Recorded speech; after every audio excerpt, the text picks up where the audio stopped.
The history of Egypt under the British lasts from 1882, when it was occupied by British forces during the Anglo-Egyptian War, until 1956, when the last British forces withdrew in accordance with the Anglo-Egyptian Agreement of 1954 after the Suez Crisis. The first period of British rule is often called the Veiled Protectorate.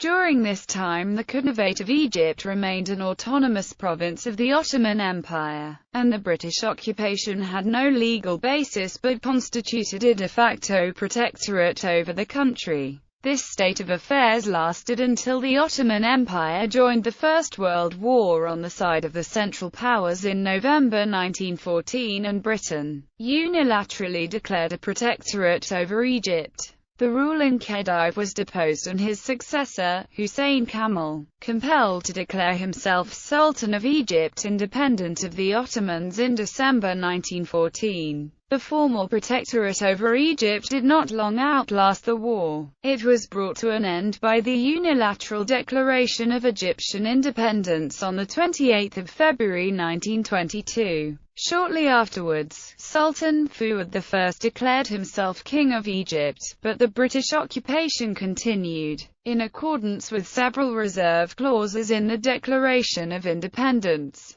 The situation was normalized in the Anglo-Egyptian Treaty of 1936, which granted Britain the right to station troops in Egypt for the defense of the Suez Canal, its link with the Indian Empire. Britain also continued to control the training of the Egyptian army. During the Second World War, Egypt came under attack from Italian Libya on account of the British presence there, although Egypt itself remained neutral until late in the war. After the war, Egypt sought to modify the treaty, but it was abrogated in its entirety by an anti-British government in October 1951. After the Egyptian Revolution of 1952, the British agreed to withdraw their troops and by June 1956 had done so. Britain went to war against Egypt over the Suez Canal in late 1956, but with insufficient international support was forced to back down. Veiled Protectorate.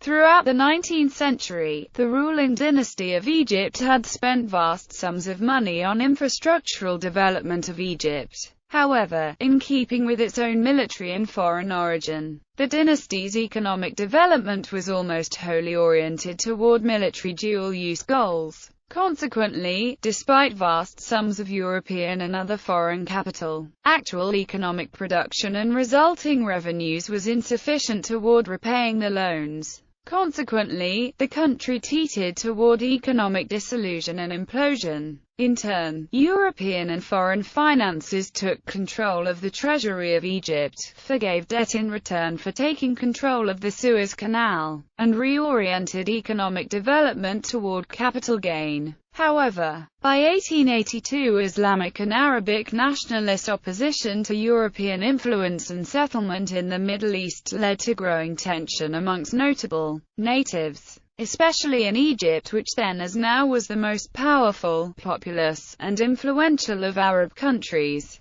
The most dangerous opposition during this period was coming from the Albanian and Mamluk-dominated Egyptian army, which saw the reorientation of economic development away from their control as a threat to their privileges. A large military demonstration in September 1881 forced the Khedive Tewfiq to dismiss his prime minister and rule by decree. Many of the Europeans retreated to specially designed quarters suited for defense or heavily European settled cities such as Alexandria. Consequently, in April 1882 France and Great Britain sent warships to Alexandria to bolster the Khedive amidst a turbulent climate and protect European lives and property. In turn, Egyptian nationalists spread fear of invasion throughout the country to bolster Islamic and Arabian revolutionary action. Tawfiq moved to Alexandria for fear of his own safety as army officers led by Ahmed Urabi began to take control of the government.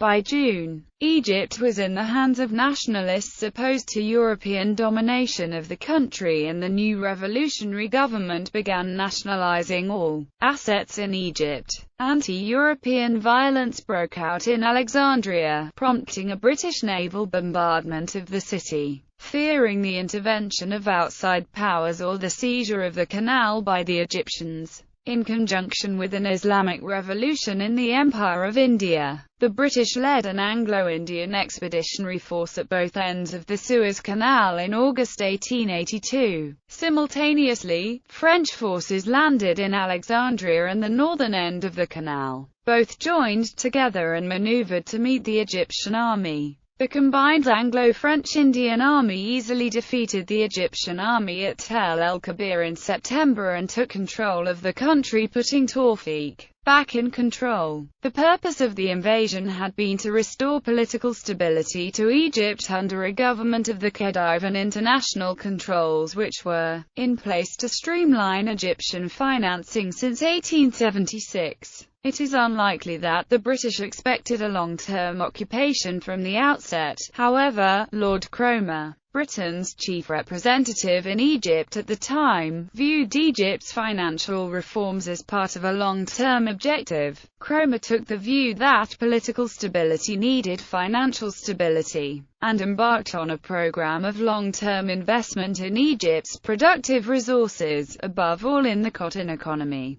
the mainstay of the country's export earnings. In 1906, the Denshora incident provoked a questioning of British rule in Egypt. This was exploited in turn by the German Empire, which began reorganizing, funding, and expanding anti-British revolutionary nationalist movements. For the first quarter of the 20th century, Britain's main goal in Egypt was penetrating these groups, neutralizing them, and attempting to form more pro-British nationalist groups with which to hand further control. However, after the end of World War I, British colonial authorities attempted to legitimize their less radical opponents with entrance into the League of Nations, including the Peace Treaty of Versailles. Thus, the WAFD party was invited and promised full independence in the years ahead. British occupation ended nominally with the UK's 1922 Declaration of Egyptian Independence.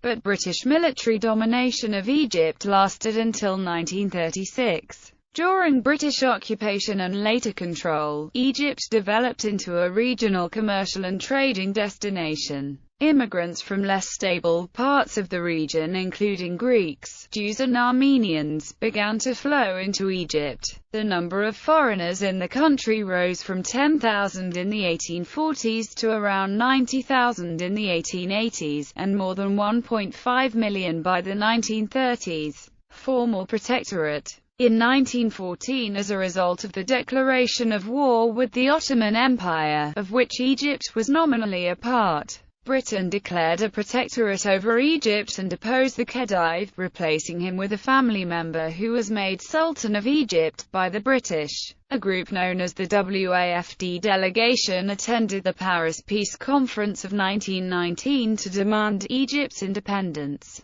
Included in the group was political leader Saad Zaloul, who would later become prime minister. When the group was arrested and deported to the island of Malta, a huge uprising occurred in Egypt. In the aftermath of World War I, the large British Imperial Army in Egypt, which was the center of operations against the Ottoman Empire, was quickly reduced with demobilization and restructuring of garrisons. Free of the large British military presence, the incipient German-backed revolutionary movements were able to more effectively launch their operations. Consequently, from March to April 1919, there were mass demonstrations that became uprisings. This is known in Egypt as the 1919 Revolution. Almost daily demonstrations and unrest continued throughout Egypt for the remainder of the spring. To the surprise of the British authorities, Egyptian women also demonstrated, led by Huda Sha'rawi, who would become the leading feminist voice in Egypt in the first half of the 20th century.